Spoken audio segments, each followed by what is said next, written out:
Muy buenas noches, muy buenas tardes a todos los hermanos que van a escuchar este audio.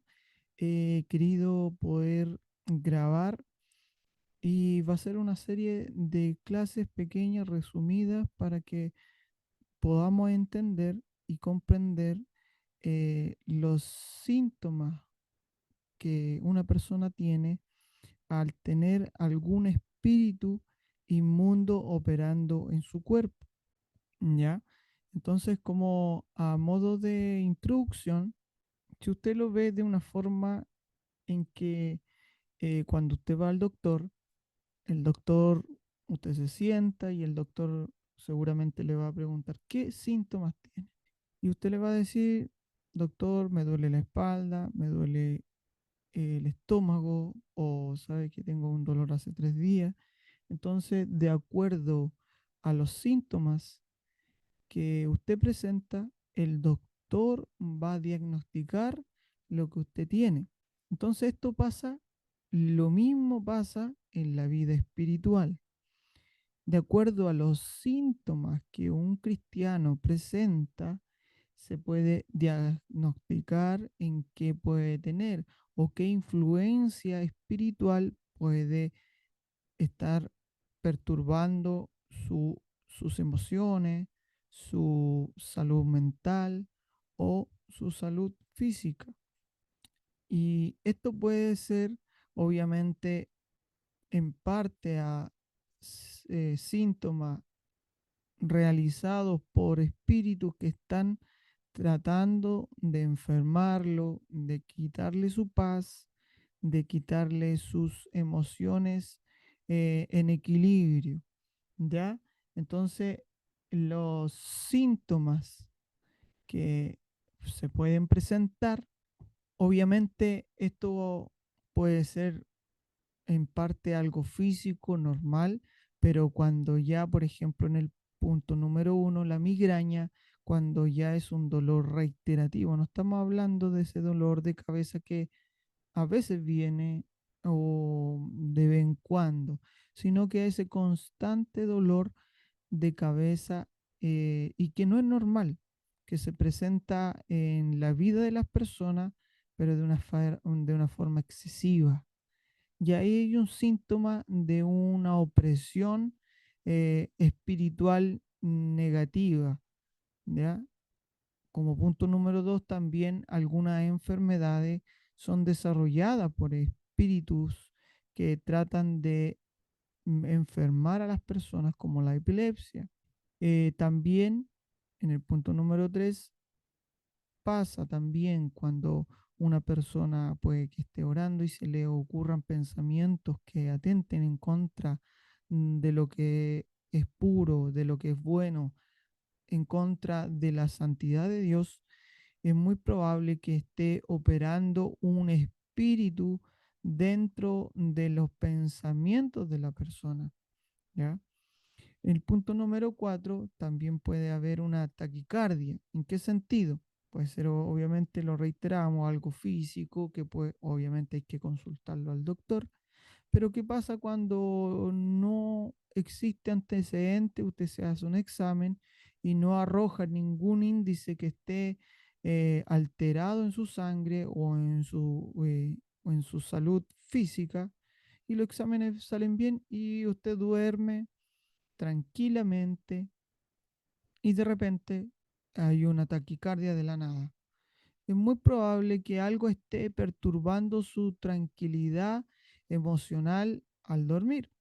Entonces ahí puede que haya algún síntoma, alguna opresión diabólica detrás de esa taquicardia. También, punto número 5, la depresión. Puede que exista algún espíritu que esté tratando de quitar el equilibrio emocional de las personas, cuando es algo más allá de lo que es normal, ¿ya? O en punto 6 puede también que afecte la sociabilidad de las personas.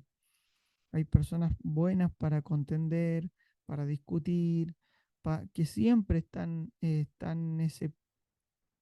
plano, siempre están discutiendo, nada, están, nunca están conformes. Hay un síntoma espiritual que puede que esté obrando un espíritu detrás de eso. 7, también cuando hay demasiado estrés, es muy probable que ya no sea algo común, como hemos dicho, que si ya es reiterativo, puede que esté afectando una parte emocional, física o psicológica de la persona. También un sentimiento continuo de ira, esa ira que es explosiva, que siempre está a flor de piel, no es algo normal para una persona que ha conocido a Cristo, porque recordemos que una persona que ha conocido a Cristo, en su corazón, ¿qué tiene? Tiene al Espíritu Santo, tiene paz. Pero cuando ya hay un sentimiento de ira constante, que la persona no lo puede controlar, es muy probable que esté operando un espíritu de ira. Pesadillas también. No es común que un cristiano duerma y tenga pesadillas. Un cristiano, la Biblia dice, en paz me acostaré y asimismo dormiré, porque solamente tú me haces vivir confiado, refiriéndose a Dios. Entonces, cuando hay una pesadilla continua, pensamientos, sueños que solamente se evoquen a lo sexual o que lo matan o que tiene un accidente, hay un espíritu que está tratando de perturbar la paz en su mente. El punto 10, confusión. También no es normal que un cristiano siempre esté en confusión, siempre esté con una distracción, no esté con la mente clara. No puede un cristiano vivir confundido. Dios no es un Dios de confusión. Entonces, hay que autoanalizarse qué está afectando su mentalidad o sea, su salud mental. Punto 11, si hay un momento en que se produce en pánico, es un momento por lo general solo en las noches. Un cristiano tiene, como hemos dicho antes, tiene que tener paz y no puede estar en un estado de intranquilidad, de ansiedad, de que tenga un terror nocturno constante, no puede estar eso afectando su vida. O punto 12, muchas personas escuchan voces en su mente, voces que le dicen que se suicide, voces que perturban su paz, voces que le están hablando continuamente que su esposa, su esposo le esté engañando. Eso no es eh, algo normal. Por ende, que espiritualmente esté afectando ahí un espíritu o una opresión demoníaca.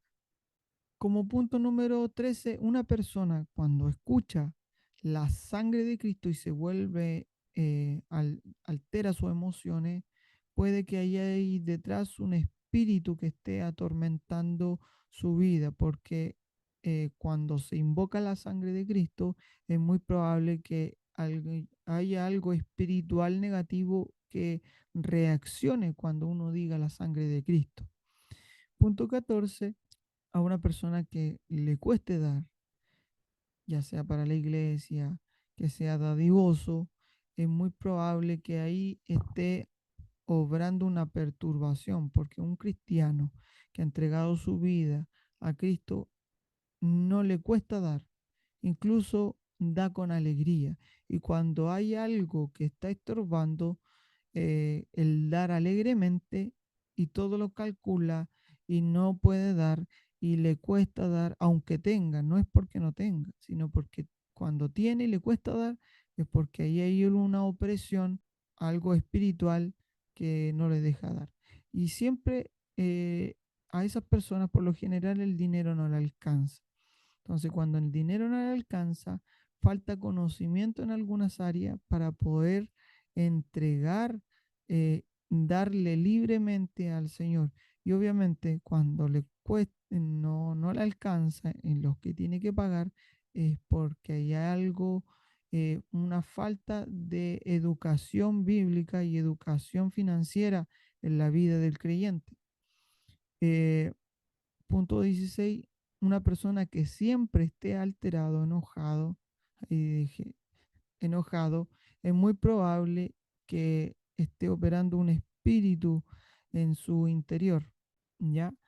Y los dolores de espalda, ya sea dolores de hueso, o dolores de cabeza, dolores de cuerpo, constantemente, que no sea algo natural, normal, una persona que no sufre de ningún dolor, de ninguna enfermedad física, y que sea, por ejemplo, una persona de 15 años, y que sea esté muy vital y que sufra constantemente dolor de cabeza, muy probable que esté operando ahí una opresión demoníaca.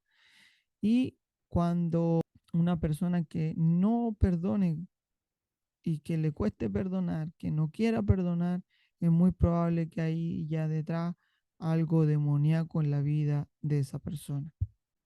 Entonces, lo que se recomienda hacer, esto obviamente darlo como analogía, usted todos los días, ¿qué hace? Se baña, se limpia con agua, con jabón y usted queda limpio. Entonces, ¿qué tendría que hacer el cristiano? El baño espiritual hace alusión a que una persona tiene que orar continuamente, todos los días. Un cristiano que pasa 5 días sin orar es un cristiano que está propenso a ensuciarse espiritualmente. Nosotros como cristianos deberíamos bañarnos todos los días espiritualmente, o sea, orar todos los días, confesando nuestros pecados. La Biblia, ¿qué dice? Que nosotros tenemos que confesar nuestros pecados y que el Señor es fiel y justo. Él va a perdonar todas nuestras iniquidades y nos limpiará de todo pecado. Estoy parafraseando la Biblia.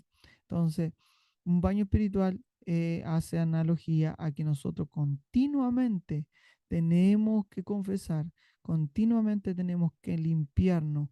El agua como símbolo del Espíritu Santo tiene que ser rociado en nuestros corazones, en nuestras mentes, en nuestra vida, para poder tener esa limpieza que todo cristiano tiene que tener. Entonces, bañarse de esas actitudes, por ejemplo, del enojo, de la falta de perdón, de todo eso va a llevar a que nosotros llevemos una vida espiritual mucho más limpia, porque caminamos en este mundo y constantemente podemos ensuciarnos.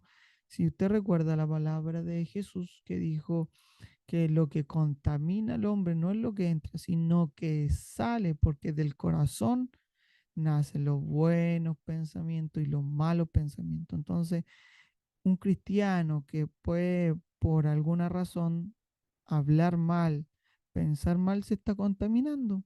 Y nosotros continuamente tenemos que pedirle perdón al Señor y santificar nuestra vida para que nosotros podamos llevar una vida continua de limpieza. Entonces, nosotros tenemos diariamente que orar.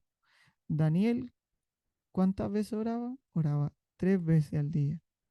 Nosotros, ¿cuántas veces oramos al día? Entonces, es muy importante que nosotros oremos y clamemos al Señor continuamente y que nos introduzcamos en su presencia para que nosotros podamos tener esa limpieza espiritual diaria. Y una de las cosas que nosotros tenemos que adquirir todos los días es adquirir conocimiento. La Biblia dice en Oseas 4:6 que mi pueblo perece por falta de conocimiento. El pueblo de Dios no es, y otra versión dice, mi pueblo es destruido por la falta de conocimiento. Entonces, nosotros, ¿qué tenemos que hacer? Todos los días buscar la presencia de Dios, tener nuestro altar de oración, tener nuestra búsqueda personal, nuestra meditación diaria en la Biblia. ¿Para qué? Para que el Señor nos enseñe espiritualmente para poder vivir correctamente. David decía en sus palabras, enséñame el camino que debo escoger. Y el Señor, que ve todos los corazones y que ve las personas que se acercan sinceramente a Él, el Señor mismo le guiará a lo que tiene que hacer. David decía también, líbrame de los pecados que no que me son ocultos, porque a veces nosotros realizamos cosas que nosotros no conocemos o no sabemos que son pecados. Entonces el Señor, que es amplio en misericordia, nos va a enseñar de ese tipo de cosas que tenemos que ir dejando para que nosotros podamos caminar bien. Entonces, adquirir conocimiento es importante y fundamental crecer. Salomón, ¿qué pidió? Conocimiento. ¿Y qué significaba eso? Un corazón que le escuche continuamente, que tenga presto su oído para escuchar la instrucción de Dios. ¿Para qué? Para que nos enseñe a caminar como es correcto. Entonces, estas opresiones van a venir a la vida del creyente que ha nacido de nuevo porque nosotros vivimos en un mundo, pero también espiritualmente caminamos en este mundo y hay cosas buenas y cosas malas. Este va a ser una serie de clases pequeñas para poder adquiriendo un discernimiento espiritual y para crecer en la liberación espiritual. Entonces, a medida que vayamos viendo las clases, vamos a ver los síntomas de la opresión demoníaca y cómo librarnos de esa sintomatología espiritual diabólica. ¿Por qué? Porque el Señor quiere que crezcamos en conocimiento. Así que muchas bendiciones a todos los que han escuchado este resumen de los síntomas espirituales de opresiones. Así que muchas bendiciones para todos.